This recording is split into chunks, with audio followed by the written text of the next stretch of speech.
제가 권사님들 보면서 얼마나 은혜가 되는지. 아니 그 청년부 요번에 뭐 을지로 쪽으로 해서 그 수련회를 간다고 했는데, 그러면서 을지로가 힙지로다. 정말 힙한 곳이다. 좀 그 권사님들 언어로 좀 바꿔보면 힙한 곳이다 요런 뜻을, 흥이 있는 곳이다 이렇게 하면 좋을 것 같아요. 그래서 제가 볼 때 우리 권사님들이 정말 힙하지 않으신가.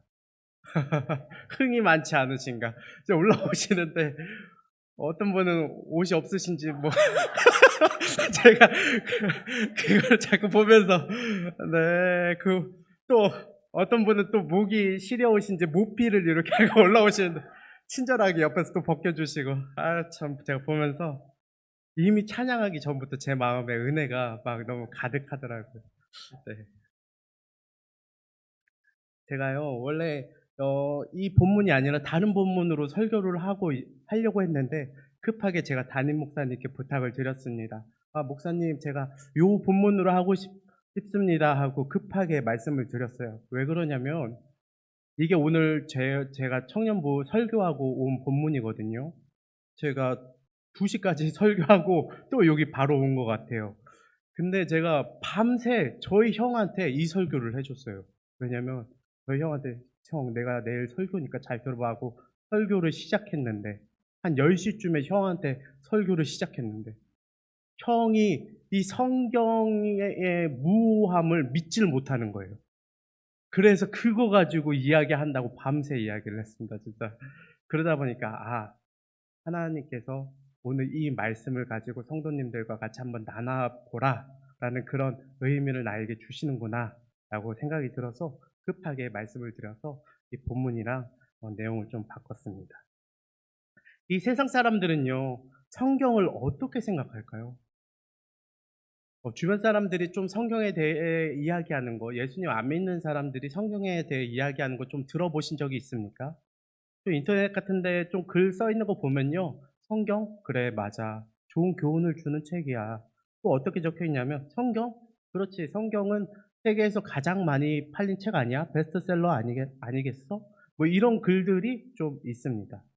그리고 성경에 대해서 또 안 좋은 이야기하는 분들이 있어요. 그런 분들은 보면, 그러니까 성경을 좀 안 좋게 이야기하는 분들은 대부분 보면 교회에서 신앙생활하다가 뭔가 상처가 있어서 떠나시거나, 그런 분들이 꼭 성경에 대해서 좀 안 좋은 이야기를 그렇게 이야기하시는 것 같더라고요.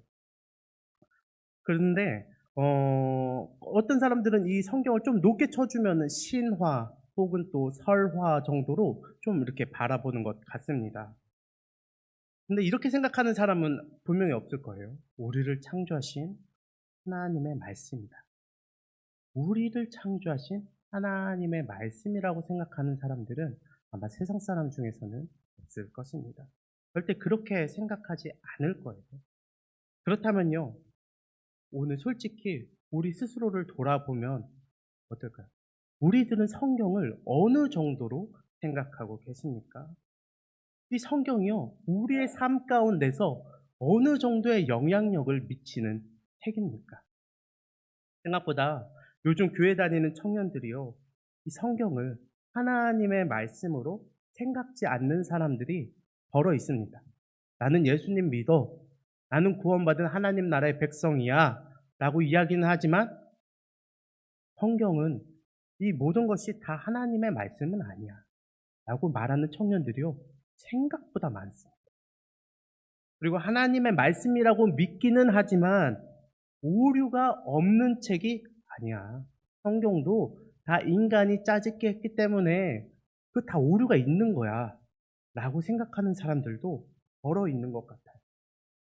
하지만요, 우리가 반드시 알아야 될 것은 성경은 오류가 없는 하나님의 말씀인 줄로 믿습니다. 비록 우리가 보는 성경이요, 뭐 그때 그 사람들이 한글로 쓰진 않았을 거 아니에요. 그러니까 원어를 가지고 번역한 것이고, 또한 사본을 가지고 많은 사람들이 힘을 합쳐 엮어 놓은 책이지만, 그럼에도 불구하고요, 우리는 이 책은 전혀 오류가 없다, 이 책은 무오하다라고 바라봅니다. 그 이유가 무엇이냐면 이 책은요, 우리가 구원을 얻는 데 있어서 전혀 부족함이 없는 하나님의 계시이기 때문에 그렇습니다. 우리가 그것을 잘 믿고 성경을 의지해야 할 것입니다. 디모데 후서에서도요, 우리가 읽은 디모데 후서에서도 사도 바울이 디모데에게 이렇게 이 뜨거운 마음을 가지고 성경을 잘 꽉 붙잡아라 라고 분명하게 자신의 영적 그 아들 되는 이 디모데에게 분명하게 이야기하고 있습니다. 디모데 후서는요, 사도 바울이 쓴 마지막 편지입니다. 이 마지막 편지라는 말은 무슨 말일까요? 사도 바울은 진짜 편지 쓰는 거 좋아하잖아요. 글 쓰는 거 좋아하고 많은 교회들에게 편지를 나눠주는데, 써서 나눠주는데, 감옥에 있을 때에도 그렇게 편지 써서 나눠주는데, 마지막 편지라는 건 무슨 말일까요? 그의 죽음이 눈앞에 있다. 더 이상 편지를 쓰지 못할 만큼의 그 끝이, 그 인생의 끝이 그에게 다가와 있다라는 것입니다. 혹시요, 우리 성도님들은 이 사도 바울과 같이요, 이 죽음을 앞둔 사람과 좀 이야기해 보신 적 있으십니까? 아마도 저보다 더 있으실 것입니다. 이 죽음에 대해서 생각하면서 이야기하게 되면요, 되게 거추장스러운 것들이 싹 사라지고요, 정말 본심과 본심만 남아서 이야기하게 되는 것 같습니다. 저는요, 저희 어머니와 대화를 나눌 때 그런 걸 좀 느꼈어요. 저희 어머니가 재작년 9월에 그 대장암 4기 판정을 갑작스럽게 받으셨거든요. 그래서 그 의사가 어머니 있을 때는 얘기 안 했지만, 이렇게 어머니 없을 때 계속 해묻다 보니까 한 3개월 정도밖에 남지 않았다라는 그 이야기를 제가 처음으로 듣게 되었습니다. 그러니까 너무 청천벽력받고 너무 슬펐지만, 그럼에도 불구하고 그리스도인으로서 우리가 앞으로의 인생을 한탄하기보다는 정말 하나님의 뜻대로 어떻게 살 거냐에 저희 가족들은 초점이 맞춰져 있거든요. 그래서 어머니랑 이런저런 이야기 많이 해야겠다. 정말 예수님 이야기도 많이 하고 정말 더 어머니를 더욱더 사랑해 드려야겠다라는 생각으로 더 많은 시간을 가졌던 것 같습니다. 그러다 보니까 제가 어머니에게 평생 한 번도 질문해 본 적이 없는 질문을 제가 저희 어머니에게 했어요. 어떤 질문이었냐면, 엄마, 엄마는 꿈이 뭐였어? 혹시 이런 질문을 부모님과 해본 적 있나요? 부모가 자식에게는 너 꿈이 뭐야? 너무나 많이 이야기했지만 자식이 엄마 꿈이 뭐였어? 라고 이야기하는 거는 많지 않을 거라 생각이 듭니다. 저희 엄마가 뭐라고 이야기했을까요? 저희 어머니는 식당 일을요, 평생 하셨어요. 식당 일을 평생 하셨는데, 뭐 잘 벌 때도 있고, 못 벌 때도 있었습니다. 근데, 아유, 경수야, 뭐, 내 꿈은 그냥 뭐 돈 열심히 버는 거지. 더 벌지 못해서 좀 아쉽다. 아유, 좀 더 벌어볼 걸. 저희 어머니가 그런 이야기를 하셨을까요? 아닙니다. 경수야, 엄마는 학교를 세우는 게 꿈이었어. 제가 태어나서 처음 들어봤어요. 어머니가 그런 꿈이 있었다는 그 사실을 제가 처음 들어봤습니다. 근데 제가 그 이야기를 듣자마자, 어머니의 인생이 이해가 되기 시작하는 거예요. 제가. 왜 그러냐면, 그 저희 어머니는요, 초등학교만 졸업하셨습니다. 뭐 그 시대 때 뭐 다 그렇지는 않겠지만 배움이 좀 어려운 분들도 계셨어요. 그래서 저희 어머니도 이 초등학교만 졸업을 하시고 중학교, 고등학교 뭐 가지는 못하고 계속 일을 해오신 것이죠. 그러니까 이 배움에 대한 갈증과 갈망이 있으셨던 것 같아요. 그리고 그것에 대한 굉장한 서름도 있으셨던 것 같습니다. 그래서 어머니는 자식들을 최선을 다해서 공부시키기 위해서 노력하셨습니다. 그리고 자식들이 다 그렇게 대학을 가고 사회인이 되자마자 어머니가 하신 일이 무엇이냐면, 그때가 50이 넘으셨었는데 어머니가 하신 일이 무엇이냐면 바로 학교에 입학하는 거였어요. 그래서 중학교, 고등학교, 말도 안 되는 그 어린 아이들과 그 만학도 전형으로 해서 이렇게 입학을 하시고 졸업까지 하셨어요. 그리고 장안대학교 사회복지학과도 그 만학도 전형으로 들어가셨어요. 제가 그걸 보면서 딱 느꼈어요. 아, 엄마 꿈이 왜 그거였는지 알겠다. 이 배움에 대한 설움이 얼마나 컸으면 이 학교를 지어서 배우지 못한 사람들을 더욱 배우게 하려고 이러한 꿈을 가지셨을까. 제가 어머니 꿈이 너무나 이해가 되게 된 그러한 말들을 나눴습니다. 살면서 정말 부끄러운 이야기잖아요. 그런 얘기 누구한테 어떻게 해요? 저희 어머니도 세상 누구한테, 가족 누구한테 해본 적이 없어요.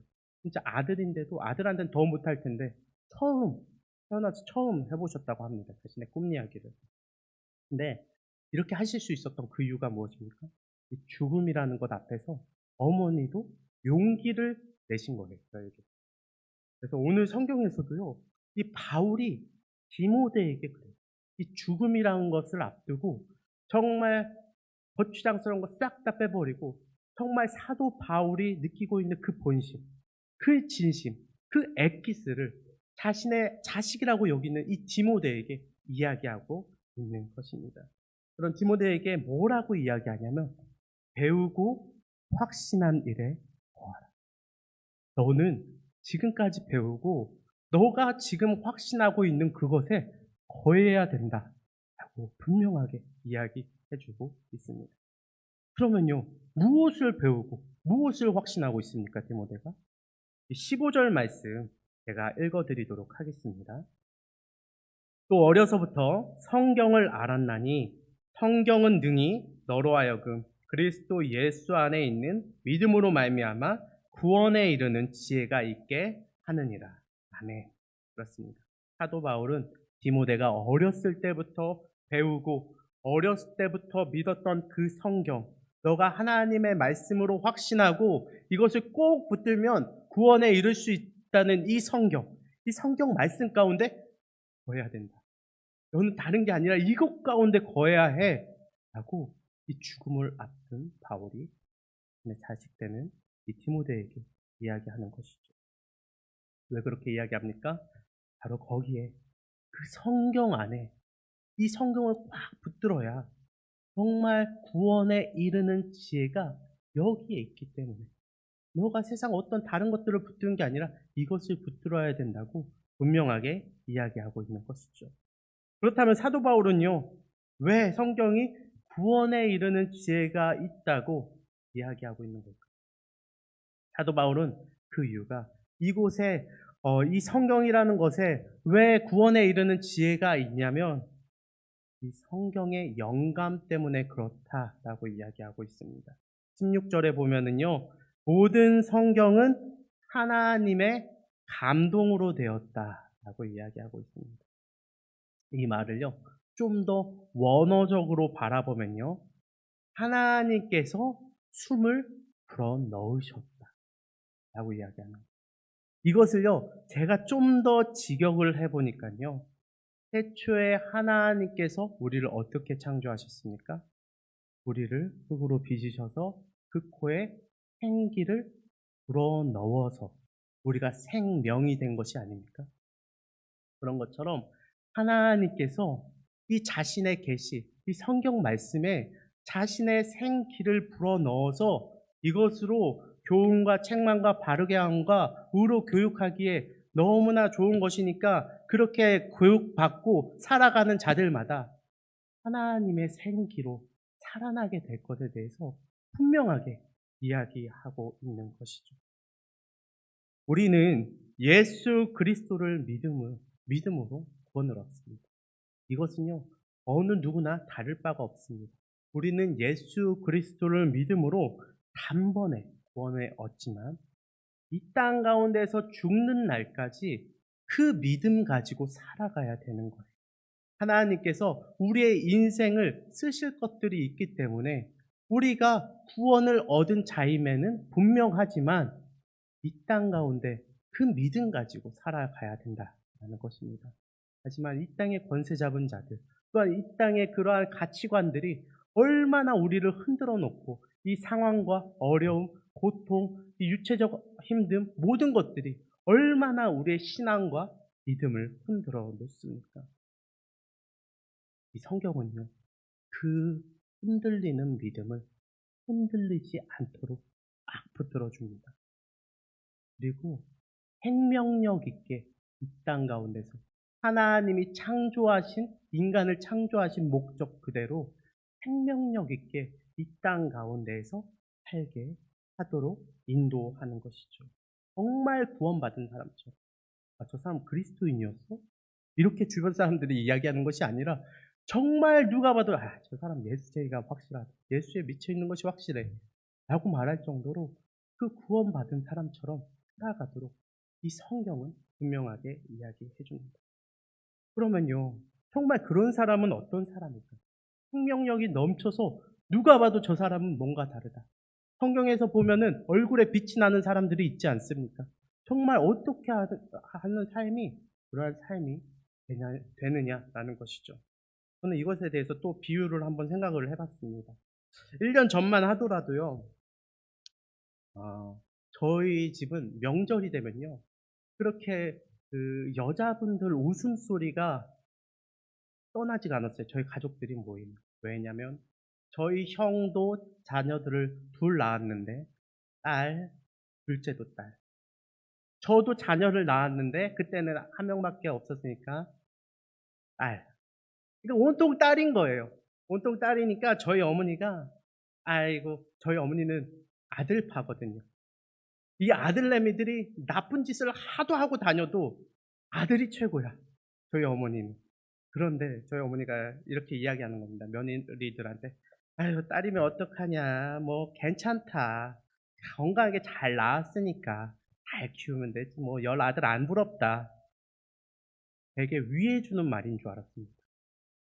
근데 이게 위해 주는 말도 자꾸 하면 어떻게 되죠? 막 볼 때마다, 아유, 괜찮다. 볼 때마다 또, 아유, 괜찮아. 딸이면 어떡하냐. 아들 가져오라는 거죠. 그 부담감이요. 저도 있었고, 저희 형도 있었습니다.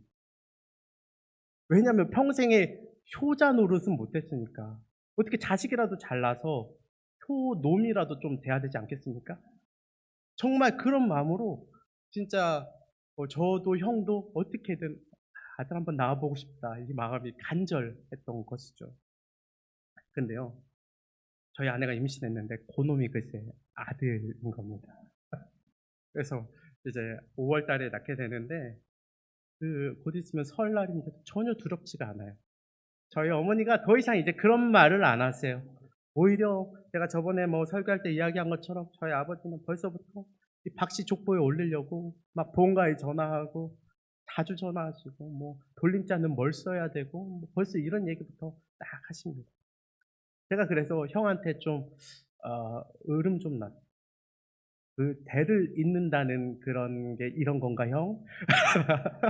제가 이런 얘기를 좀 하면서 아, 이제는 형이 나한테 형님이라고 불러야 될 것 같아. 제가 장자권이 아무래도 나에게 있는 것 같아, 형. 이런 말을 그냥 우스갯소리로 이야기를 했습니다. 저희 형은 사업하거든요. 그래서 돈을 좀 그래도 저보다는 곧잘 벌어요. 그런데도 불구하고 제가 굉장히 의기양양해지더라고요. 반면에 형은요, 뭐 돈 잘 벌고 뭐 자식 예쁘게 잘 키워도 뭐합니까? 그 형수에게 이런저런 핑계 만들어서 아, 우리 하나 더 필요할 것 같은데 우리 좀 애들 둘 놀기에 집 조금 넓은 것 같은데 하나 더 있어도 될 것 같은데 자꾸 이러면서 저희 형수를 자꾸 이렇게 꼬드기고 있습니다.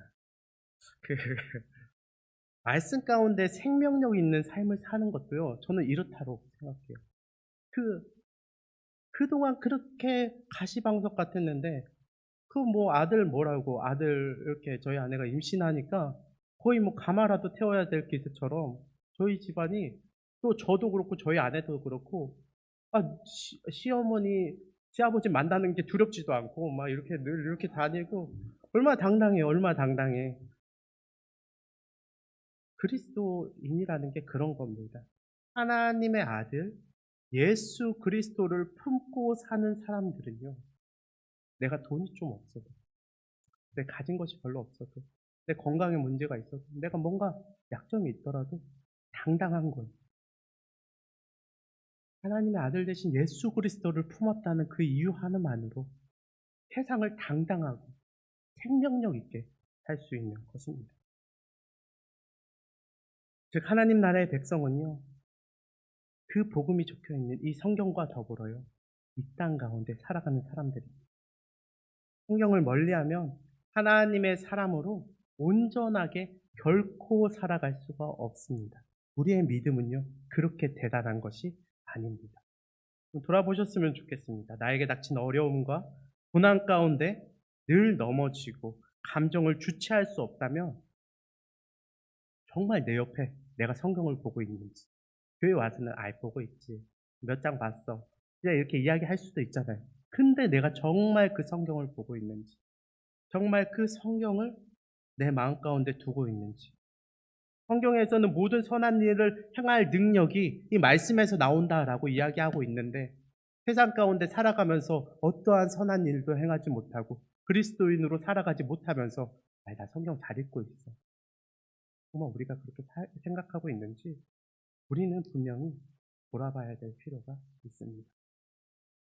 사도 바울은 영적인 아들 디모데가 정말 이 땅 가운데에서 온전한 사람이 되기를 원했고, 선한 일을 행할 능력을 갖춘 진정한 말씀으로 살아가는 그리스도인이 되기를 바랐습니다. 그렇기에 사도 바울은요, 정말 죽음을 앞에 두고 배우고 확신하는 일에 너가 거해야 된다. 너가 진짜 배우고 확신하는 일에 반드시 거해야 된다.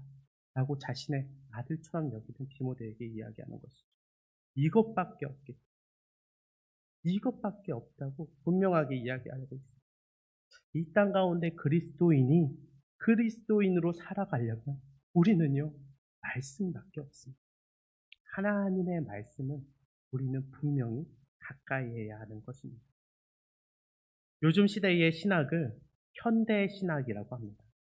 현대사라고 하면 요즘 역사를 이야기하듯이 요즘 신학을 현대 신학이라고 이야기합니다. 제가 현대 신학 책을 사서 이렇게 읽다 보면요, 성경에 대한 새로운 해석과 시대적 흐름에 맞는 인사이트가 있어요. 그래서 와, 정말 대단하다. 어떻게 이렇게 바라보지? 어떻게 이러한 시점으로 성경을 이렇게 바라보는가라고 하지만, 이렇게 생각은 하지만, 많은 현대 신학들이 자꾸만 신적 권위를 허물어 가려고 합니다. 이 성경이 하나님의 영감으로 되었다라는 것을 자꾸만 부정하는 거예요. 아예 이거는 하나님의 말씀이 아니야 라고 이야기하는 건 아니지만, 자신이 말하고자 하는 바를 굳건히 하기 위해서 부분적으로 하나님의 말씀을 허무는 겁니다. 현대 신학이 그렇게 되어가고 있어요. 그래서 성경 66권이 정말 하나님의 영감으로 쓰인 게 아니라 일부만 그렇게 쓰였고 일부는 그렇지 않다라는 것을 주장하는 현대 신학의 그런 책들이 많아졌어요. 그래서 오히려 현대 신학의 주류가 일부만 하나님의 영감으로 성경이 되어 있다라고 이야기할 정도로 오히려 과반수 이상이 그렇게 넘어가고 있다라는 것이죠. 우리는 분명히 우리가 배우고 확신하는 일에 굳건히 서야 합니다. 목사님, 저는 현대신학 잘 몰라요. 몰라서 여지껏 믿어온 거 잘 믿겠습니다. 그렇게 생각하시는 분 계실 것 같아요. 너무 좋은 생각입니다. 그렇게 하시면 돼요. 여지껏 믿어오시고 말씀 드시고 우리가 구원을 얻은 그 말씀 꼭 붙들고 살아가면 그렇게 하면 됩니다. 근데요, 문제는 이겁니다. 우리 다음 세대는 어떻게 하냐는 거예요. 우리는 그렇게 하면 되는데 우리 다음 세대는 이런 현대신학의 영향을 받은 사람들이 이런 다음 세대에 또 영향을 미치고 있다라는 것입니다. 단순히 신학적인 것만 그러겠습니까? 이 신학을 기초로 한 노래, 문화, 아이들이 좋아하는 CCM 이런 것들도, 복음성가 이런 것들도 다 그렇다라는 것이죠. 제가 찬양을 듣다가 이건 뭔가 이상한데? 라고 생각하는 찬양들이 있습니다. 바로 위러브라는 찬양팀에서 나온 찬양인데요. 제목부터 이 공감하시네 라는 찬양이에요. 하나님이 우리를 공감하신다는 겁니다. 제가 가사를 불러드리겠습니다. 주님이 우리의 아픈 마음을 아시네. 가까이서 우리의 아픔에 공감하시네. 우리 가운데 찾아오셨던 그 주님이 우리의 모든 상황에 공감하십니다. 뭐 문제가 될 것 같나요? 그런 것 같기도 하지 않나요? 또 이런 것도 있습니다. 또 그 찬양팀에서 부른 찬양 중에 당신은 시간을 뚫고 이 땅 가운데 오셨네. 우리 없는 하늘 원치 않아서 우리 삶에 오셨네. 자신의 편안을 버리고 우리에게 평안을 주셨네. 가장 낮은 자의 모습으로 우리 삶에 오셨네. 이것도 뭔가 그렇고 목사님 뭔가 문제가 안 될 것 같은데요? 라고 생각할 수도 있습니다. 근데요, 뉘앙스라는 게 있잖아요. 이게 굉장히 저는 인본주의적으로 들립니다. 인간 중심적으로 하나님을 끌어다 쓰는 듯한 느낌이 들어요. 하나님께서 공감하신다 그 말이 마치 내가 힘들고 어려우니까 하나님께서 찾아오셔서 내 마음을 만져주는 것뿐만 아니라 그래 너가 맞아. 괜찮아. 너 맞아. 너 잘하고 있어. 라고 이야기해 주는 것 같다는 거예요. 실제로 많은 청소년 청년들이 그렇게 이러한 찬양들을 듣고 위로를 받습니다. 또한 우리 없는 하늘을 원치 않아서 우리 삶에 오셨다라고 마치 예수님께서 오신 그 주체가 하나님의 뜻보다 우리 때문에 뭐든지 다 이 인간 중심적으로 뭔가 맞춰져 있는 이 글들. 우리의 예전에 그런 것들은 어떻습니까? 정말 이게 틀린지 아닌지 우리가 예전에 했던 신앙 고백들을 보면 알 수가 있습니다. 우리가 아는 찬양 뭐 있습니까? 찬송가. 나 주의 도움 받고자 주 예수님께 빕니다. 그 구원 허락하시사 날 받아주소서. 내 모습 이대로 주 받아주소서. 날 위해 돌아가신 주 날 받아주소서. 우리의 신앙 고백은 이런 거 아니겠습니까? 하나님을 끌어다 쓰는 것이 아니라 우리가 위로받기 위해서 끌어다 쓰는 것이 아니라 님, 나 이거밖에 더 못해요. 그러니까 그냥 이런 나 받아주세요. 죄송합니다. 내가 죄인입니다. 이게 진정한 신앙이지 않겠냐라는 것이. 또 이런 찬양도 있습니다. 외로울 때 주님의 얼굴 보라. 평화의 주님 바라보아라. 세상에서 시달린 친구들아 위로의 주님 바라보아라. 눈을 들어 주를 보라. 내 모든 염려 주께 맡겨라. 슬플 때에 주님의 얼굴 보라. 사랑의 주님 안식 주리라. 내가 힘들고 어려우니까 주님 내 마음 봐주세요가 아니라 주님 내가 주님 보겠습니다. 내 마음이 이렇지만 내가 눈을 들어서 세상이 아니라 주님을 보겠습니다. 이게 성경이 말하고자 하는 신앙 고백 아닌가. 우리는 자꾸만 이렇게 조금씩 성경을 물타기 하는 이렇게 하는 세상 가운데서 살아가고 있다라는 것이.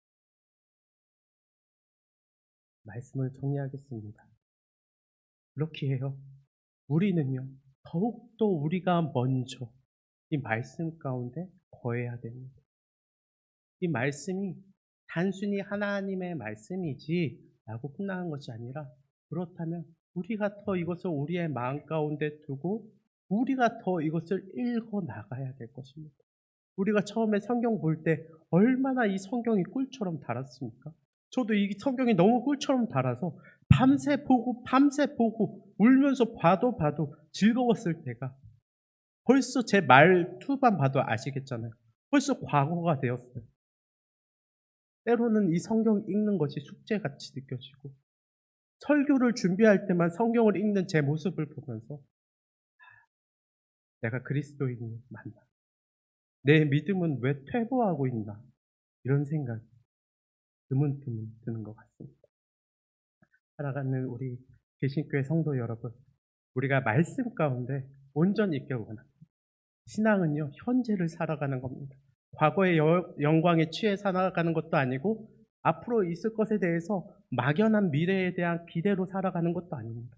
현재 그렇게 우리가 살아가는 것이에요.